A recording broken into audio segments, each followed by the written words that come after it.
"Your kind doesn't belong in here," the words, slick with the unearned confidence of a newly minted captain, sliced through the celebratory hum of the base auditorium. The crowd laughed, a nervous, uncertain sound, the way people do when they witness a casual cruelty from a superior and are unsure whether to condemn it or join in. They chose the path of least resistance. The woman the insult was directed at, standing quietly against the far wall, offered no reaction. Her face remained a placid mask of neutrality, her gaze distant, as if she were calculating windage on a target 1,000 yards away rather than being the subject of public scorn.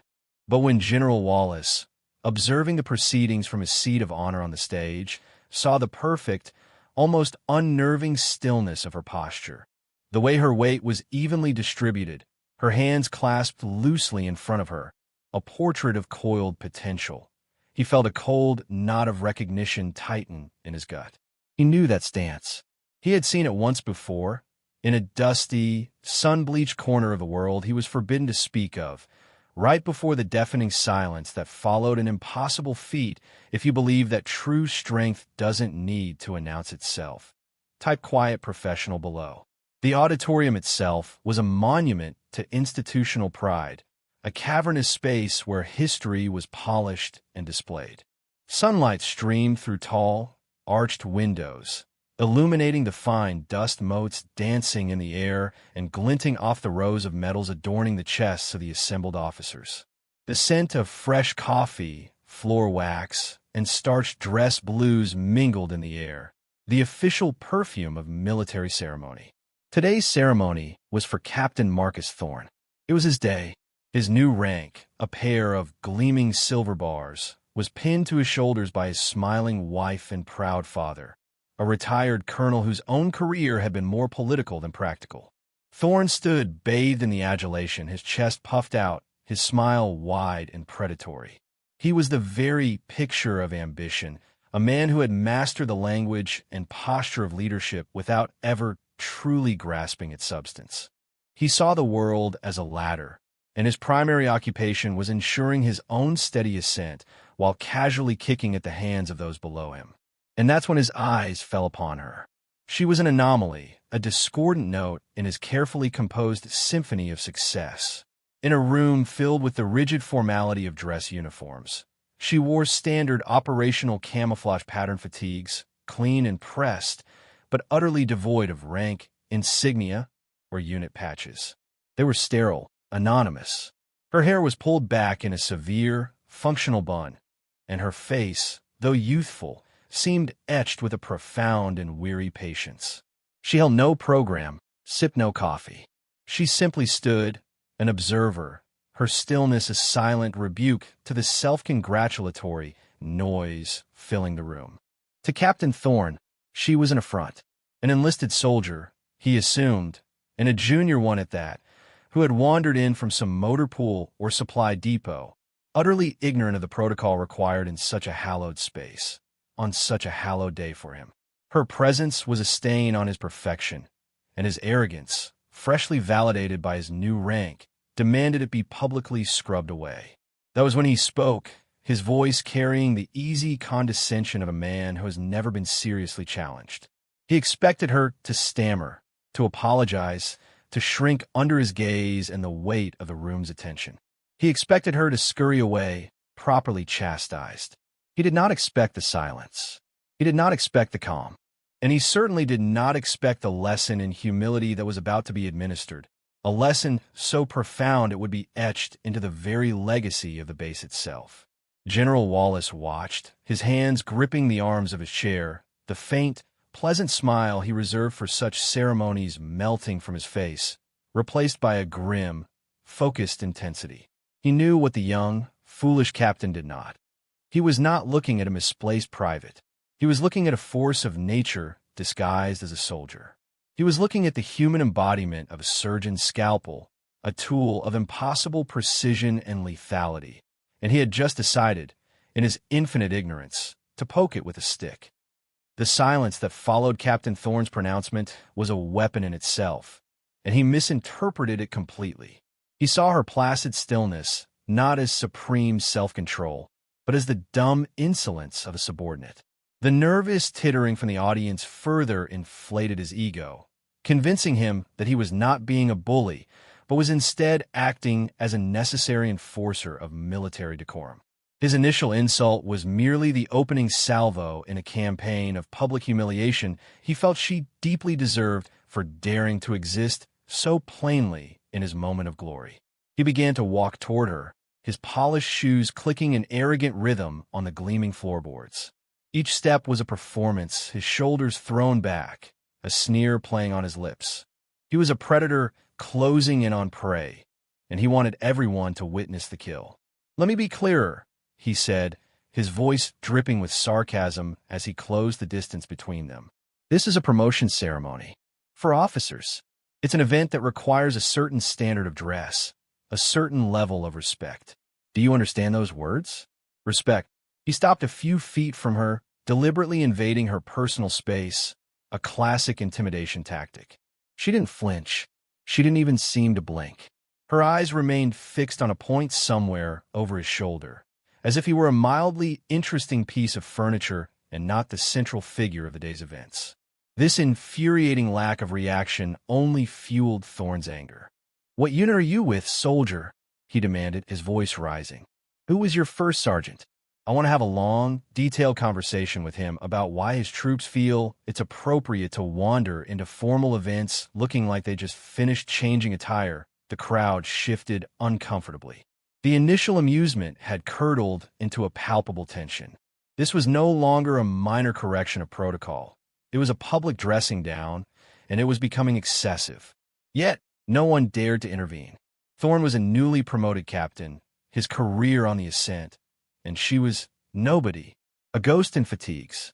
To challenge him was to risk splashing some of his vindictive anger onto yourself. And so they watched, silent and complicit. "I asked you a question," Thorne snarled, leaning in closer, his voice dropping to a menacing hiss. He was so close now that he could see the faint lines around her eyes, the only indicator of a life lived with an intensity he could not possibly fathom. He saw them as signs of weariness, of a hard, unimportant life. He was blind to the fact that they were maps of experience, etched by the suns of foreign deserts and the strain of peering through high-powered optics for days on end. "Are you deaf? Or just stupid?" He saw a flicker of movement in the reflection of her eyes and mistook it for fear. It was observation. She was tracking the subtle shift of his weight, the tightening of the muscles in his jaw, the way his right shoulder began to tense. She was reading his intent like a decoded transmission. In a final, disastrous escalation born of pure frustration at her refusal to be intimidated, he raised his hand. His intent was not to strike a full blow, not in a room full of witnesses. It was to jab a finger into her shoulder, to grab her arm, to use a minor physical imposition to finally break her infuriating composure. "You will answer me when I—" The words caught his throat as his hand shot forward, a clumsy, telegraphed movement of pure, unrestrained ego. He was not just trying to touch her. He was trying to assert his dominance over her, to physically punctuate his own importance on her silent, unassuming form. For the briefest fraction of a second, the universe seemed to hold its breath. General Wallace started to rise from his chair, a thunderous "Captain" forming on his lips, but he was far, far too slow. The world did not so much slow down as it clarified, focusing into a single, crystalline moment of action. Captain Thorne's hand, a symbol of his misplaced authority, moved through the air with what he imagined was intimidating speed. To the woman, it was a lumbering, predictable trajectory, as obvious as a child reaching for a cookie. Before his fingers, aimed at her shoulder to grab and shake, could make contact with the fabric of her uniform, she moved. It was not a reaction. It was an interception. The motion was so fluid, so economical, that it was nearly invisible to the untrained eye. It was not the clumsy, adrenaline-fueled block of a brawler, but the precise, minimalist gesture of a master. Her left hand, which had been resting calmly at her waist, rose. It did not form a fist or a rigid blade. It remained soft, open-palmed, fingers held together as if she were about to test the temperature of water. This gentle-looking instrument met the inside of Thorne's wrist. There was no impact, no sound of flesh hitting flesh. It was a meeting, a greeting. She did not attempt to stop his momentum. To do so would have been a contest of strength, a crude and inefficient endeavor. Instead, she yielded to it, became one with it, and in doing so, took absolute control of it. Her hand became a fulcrum, a pivot point around which Thorne's entire physical reality was about to unravel. Simultaneously with this contact, her body shifted. It was a masterpiece of kinetic efficiency. She pivoted on the balls of her feet, a barely perceptible rotation of her hips that shifted her center of gravity a mere inch to the left. This tiny movement was enough to remove her body from the path of his lunge, creating a vacuum where he expected solid resistance. Thorne's own forward momentum, the very force he intended to use for intimidation, was suddenly unopposed and masterfully redirected. He was no longer lunging at her. He was lunging past her into empty air. His own body had become his enemy. As he stumbled forward, carried by the ghost of his own aggression, her right hand made its appearance. It moved with the same impossible calm, not to strike but to guide. Her fingertips, with no more pressure than a firm handshake, brushed against the back of his triceps, just above the elbow. It wasn't a push. It was a suggestion, a final, damning nudge to his already compromised balance. The combination of the wrist redirection and the light touch on his elbow sent his system into a state of profound sensory confusion. His brain, expecting the solid impact of his hand on her shoulder, received instead a cascade of conflicting signals. His arm was moving sideways, his body was still moving forward, and the floor was suddenly rushing up to meet him. He didn't fall so much as he was placed. His forward lunge transformed into a graceless, spiraling descent, his legs tangling beneath him. He landed on the polished floor not with a loud crash, but with a series of soft, undignified thuds. He ended up on one knee and one hand, like a supplicant, his head bowed, gasping for air he hadn't realized he'd lost. The entire event, from the moment his hand began to move to the moment he was kneeling on the floor, had taken less than 7/10 of a second. It was an act of physical deconstruction so swift and so silent that for a moment, the brains of the onlookers could not fully process what they had witnessed. They had seen the lunge, and they had seen the result, but the cause, the impossibly perfect movement that connected the two, was a blur, a whisper of motion that defied belief. A silence fell over the auditorium, a different kind of silence than the one that had followed Thorne's initial insult. That had been a tense, awkward quiet. This was a silence of pure, unadulterated shock. It was a heavy, profound vacuum, so complete that the low hum of the building's ventilation system, previously unnoticed, now sounded like a roaring engine. The festive music had been abruptly cut by the audio technician, his hand frozen over the control board, his mouth agape. Every single person in the room, from the junior lieutenants in the front row to the seasoned colonels in the back, was utterly motionless, a tableau of stunned disbelief. Their eyes were fixed on the scene at the back of the room. The newly promoted captain, a man of supposed authority and power, kneeling on the floor in a posture of abject humiliation, and the quiet, unassuming woman in sterile fatigues, who stood in the exact same spot she had occupied all morning. She had not even taken a full step. Her expression remained unchanged, a mask of dispassionate calm. She looked down at the man on the floor, not with contempt, or anger, or even satisfaction, but with the detached curiosity of a scientist observing a failed experiment. Her hands had already returned to their resting position, clasped loosely at her waist. For her, the event was already over, a minor physical problem that had been solved with minimal effort. To the rest of the room, the world had just been turned upside down. Assumptions, the bedrock of the rigid military hierarchy, had been shattered like glass. The visual cues of rank, uniform, and posture, which they relied upon to navigate their world, had been proven utterly meaningless. They had just witnessed a fundamental law of their universe being violated. The nobody had effortlessly, silently, and completely dominated the somebody. In the back row, two grizzled command sergeants major, men with decades of service and faces like road maps, exchange a look. It was a glance laden with a sudden, dawning comprehension. They had seen violence and skill in every form imaginable, but this was different. This was something else entirely. It was the absence of effort that was so terrifying. It was control, absolute and total. On the stage, General Wallace slowly lowered himself back into his chair, the command he was about to shout dying in his throat. A slow, almost imperceptible nod of confirmation touched his features. His suspicion had been correct. He had just seen the ghost walk in the light. He had witnessed the physical manifestation of a legend. The shockwave of the moment radiated outwards, changing the emotional chemistry of the room. The initial disbelief gave way to a murmur of awe. People weren't just shocked. They were deeply, profoundly impressed. They had witnessed an act of competence so pure, so refined, that it bordered on art.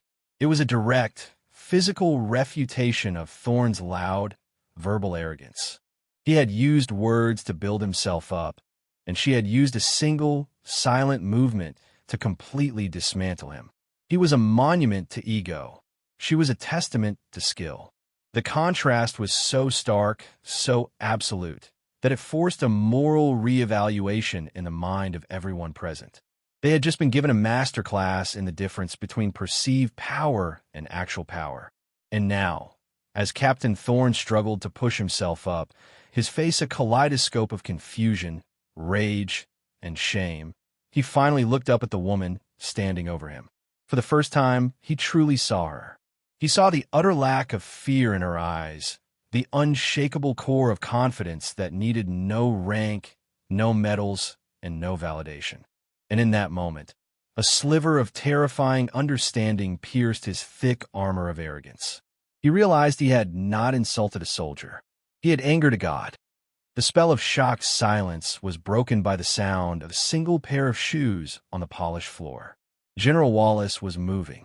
He descended the 3 short steps from the stage, not with the haste of a man rushing to manage a crisis, but with the deliberate, inexorable pace of a judge approaching the bench to deliver a verdict. His face was carved from granite, his eyes fixed on the woman at the back of the room. The crowd, a sea of dress uniforms, parted for him instinctively, a silent acknowledgement of his supreme authority. He walked directly past Captain Thorne, who was now staggering to his feet, his uniform disheveled, his face burning with a shame so profound it seemed to suck the very air from around him. The general did not give him so much as a glance. Thorne had ceased to exist for him. He was a footnote, a cautionary tale already being written. The general came to a halt precisely 2 feet in front of the woman, his posture ramrod straight. The entire room, now a collection of 100 wide-eyed statues, held its breath. The 4-star general, the highest-ranking officer on the installation, a man who commanded legions and advised presidents, stood at perfect attention before the anonymous woman in sterile fatigues. For a long, pregnant moment, there was only the silent communication of their shared gaze. In her eyes, he saw the quiet professionalism he had come to respect above all else. In his, she saw a deep, weary understanding. Then, in a movement that was shockingly crisp and powerful for a man his age, General Wallace's right arm snapped up to his brow. It was not a casual salute. It was a formal, precise gesture of profound respect, the kind a soldier renders to the flag or to a fallen hero. He held it there, his arm a rigid line, his eyes locked on hers. This single act was an explosion in the minds of everyone watching. A 4-star general does not salute an enlisted soldier, regardless of the circumstances. It was a subversion of the natural order, a public declaration that the rules they all lived by did not apply here. The gesture was a question, an honor, and an apology all in one. It apologized for the ignorance of his subordinate. It honored the truth of who she was, and it asked for her acknowledgement.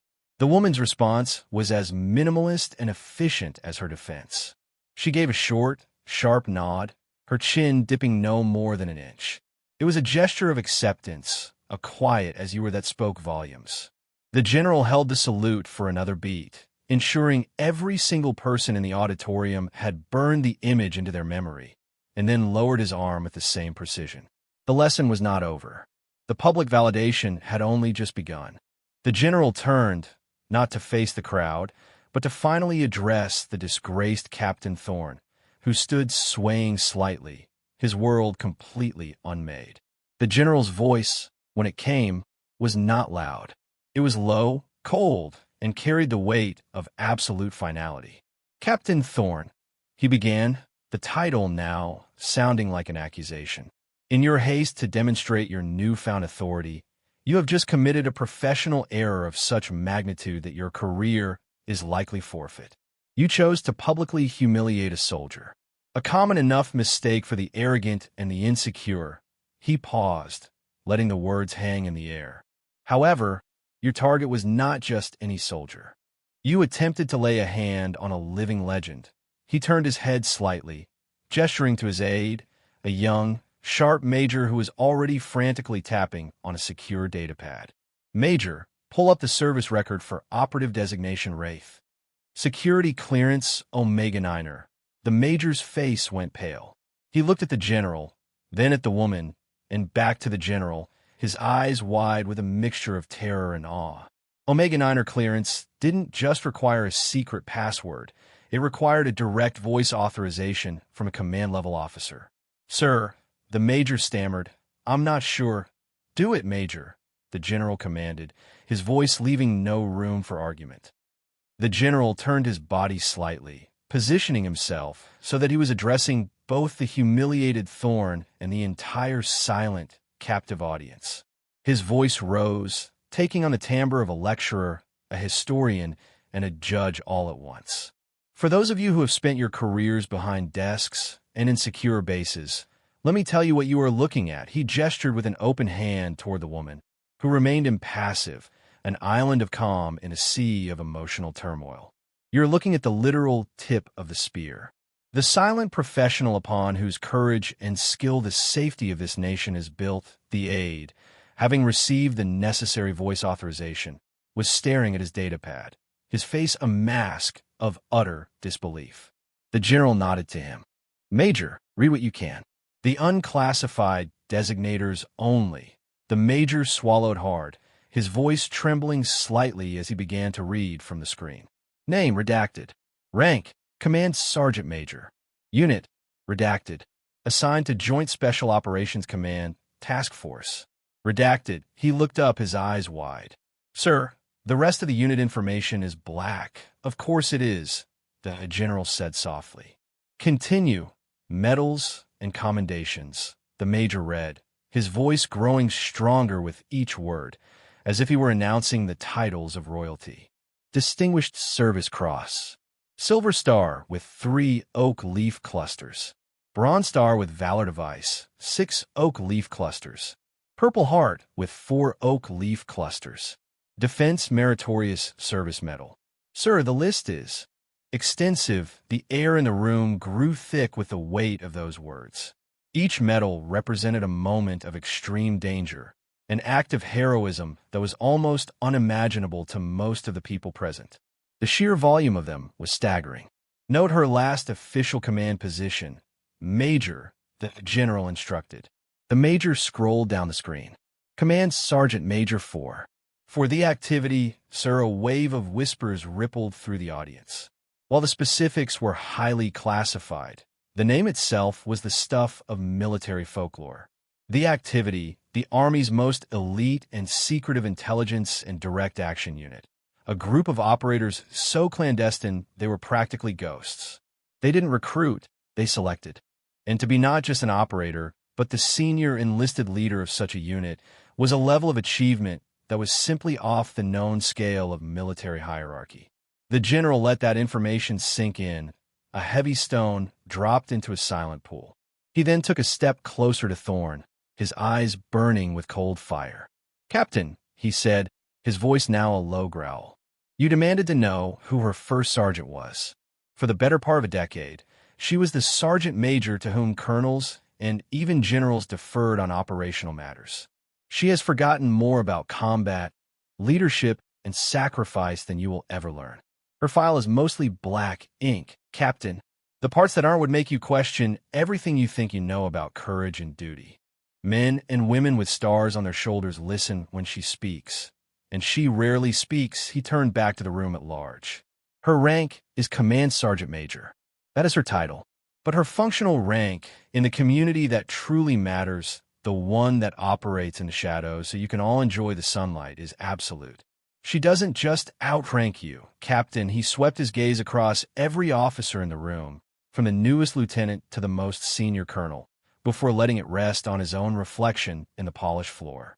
In the metrics that count, experience, competence, and sheer, unadulterated grit, she outranks everyone in this room. The finality of his statement was absolute. It was a complete and total reordering of their universe. Rank was a shadow. Competence was the reality, and they had all just been blinded by its light. The aftermath was swift and decisive.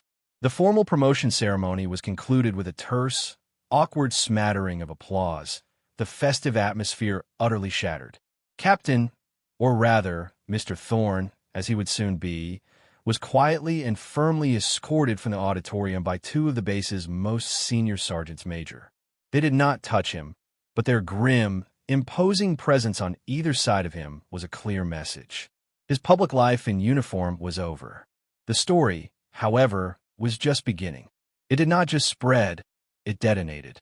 It moved through the base's communication networks with the speed of a digital wildfire. Before the last of the coffee was being cleared from the event hall, airmen in the Network Operations Center were sending encrypted texts to their counterparts on bases from Germany to Japan. You will not believe what just happened to the new O3 at the Wing HQ. Pilots on the flight line, waiting for their pre-flight briefs, heard the story from their crew chiefs, who had heard it from a supply clerk, who was friend with the audio technician. The details morphed and grew with each telling, but the core elements remained the same. The arrogant captain, the silent woman, the impossible takedown, and the general's thunderous validation. The story became a legend in the making, a piece of institutional folklore born in a single, incandescent moment. In the enlisted barracks that evening, there was an air of quiet celebration. The incident was seen as a divine act of justice, a cosmic rebalancing of the scales. Young soldiers who had been on the receiving end of Thorne's casual contempt now saw him as a fool, a punchline. Senior NCOs gathered in smoke pits and break rooms, speaking of the event in hushed, reverent tones. I saw the way she moved, one master sergeant, a former ranger instructor, said to a small group, his voice filled with professional admiration. Her base was perfect, no wasted motion. That's not something you learn in basic training. That's thousands of hours of muscle memory. That's Tier 1, no question. The woman herself became an instant myth. They didn't know her name, so they gave her one. The ghost of the auditorium. Her silent, unassuming presence became a symbol of hidden strength, a reminder that the most dangerous people are often the ones you notice least. The story served as both a cautionary tale and an inspiration. For arrogant young officers, it was a stark warning against the perils of assumption. For the vast ranks of enlisted personnel, it was a profound source of pride, a confirmation that competence and character were the true measures of a warrior, far more than the insignia pinned to a collar. The symbolic artifact of the day became Thorne's freshly minted captain's bars. One of them had fallen from his epaulette during his humiliating descent to the floor. It lay there, gleaming under the lights, forgotten in the chaos. After the room had cleared, a crusty old master gunner, a man who had seen and done more than most could imagine, walked over and picked it up. He didn't pocket it as a souvenir. He took it back to his office at the Marksmanship Training Unit and placed it in the center of his otherwise immaculate desk. It sat there, a shiny silver monument to ignorance, a powerful teaching tool. Whenever a young, overconfident lieutenant would walk into his office, brimming with more ego than experience, the master gunner would simply tap the silver bar with his finger and say, "Let me tell you a story about respect." The consequences for Marcus Thorne were not a matter of formal punishment. There would be no court-martial, no official reprimand placed in his file. General Wallace understood that such measures were unnecessary and, in a way, insufficient. The public humiliation Thorne had suffered was a career-ending event in itself. The story would follow him wherever he went. No commanding officer would want him. No subordinate would ever truly respect him. He would be a pariah, marked forever by a spectacular failure of judgment. The general gave him a choice, delivered quietly in his office the following day. He could resign his commission immediately, with a neutral discharge that would allow him to salvage some semblance of a civilian life, or he could accept a transfer to the most remote, career-stifling administrative post the Army had to offer, a desk in a subbasement in Thule, Greenland, cataloging meteorological data. Thorne, a broken man, chose to resign. His brief, meteoric rise had ended in a silent, ignominious fall. Weeks later, he was packing his apartment off base, a civilian now, his crisp uniforms replaced by ill-fitting casual clothes. He moved like a much older man, the swagger and arrogance replaced by a haunted, hollowed-out look. He had learned the most important lesson of his life, but the tuition had been his entire future. In stark, profound contrast, Command Sergeant Major Alara Vance, her name now known to a select few on base who spoke it with a kind of holy reverence, was seen the next morning at the small arms qualification range. There was no ceremony for her, no public praise. General Wallace had simply ensured that any and all official inquiries into the incident were quietly quashed. Vance had no interest in the legend that was rapidly growing around her. She was not a myth. She was a professional, and there was work to be done. She stood behind a young private, a nervous 19-year-old on the verge of failing her rifle qualification for the third and final time.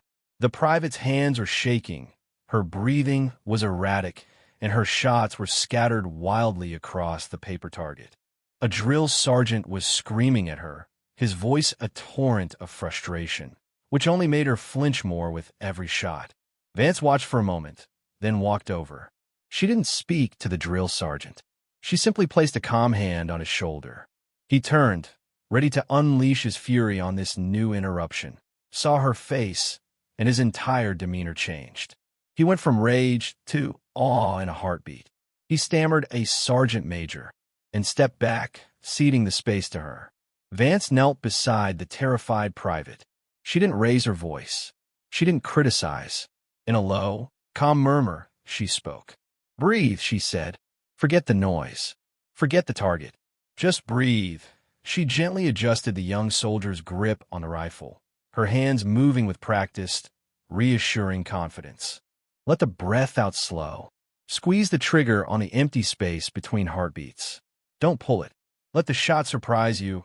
The private, calmed by this oasis of tranquility, took a deep breath, let half of it out, and squeezed the trigger.